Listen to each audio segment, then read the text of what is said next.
Le social, donc un lien recréé, donc rapprocher les générations. Alors, aujourd'hui, on appelle ça une crèche improprement, c'est une structure multi-accueil qui, lorsqu'elle a été construite, est déjà manifestement insuffisante. Donc on la partage avec 3 communes et l'hôpital, donc Villiers-Saint-Frédéric, Naufle-le-Château et Jouarre-Pontchartrain, donc plus l'hôpital de Jouarre-Pontchartrain.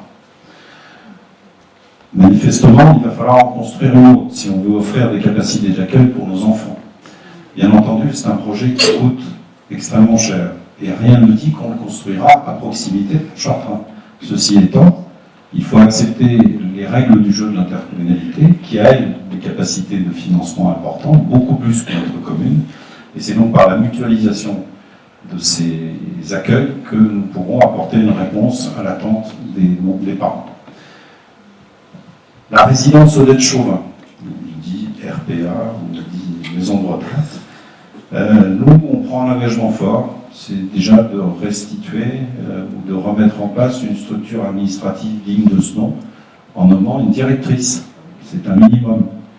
Et puis en créant aussi des animations, en donnant aux occupants l'impression ou la certitude qu'on s'occupe d'eux. Les associations pour les anciens, il en existe aussi sur la commune, je citerai pour mémoire le Club de l'Amitié. Ce sont des associations qu'on doit encourager, qu'on doit soutenir.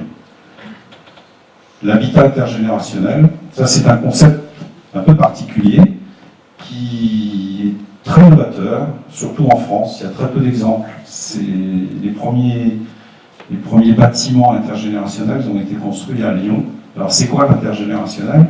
Eh bien, c'est faire vivre différentes tranches d'âge, différentes générations au sein d'un même bâtiment, d'un même immeuble, d'un même appartement.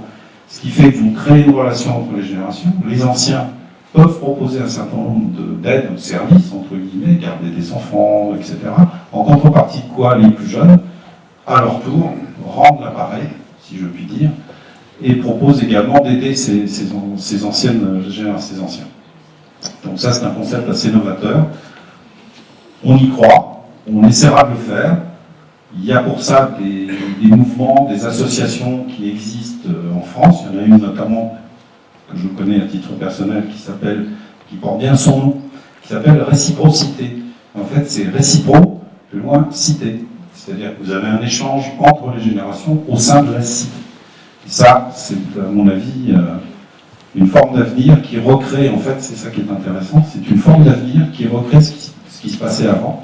Dans une même famille, 3 ou 4 générations se retrouvaient autour de la cheminée dans la maison familiale.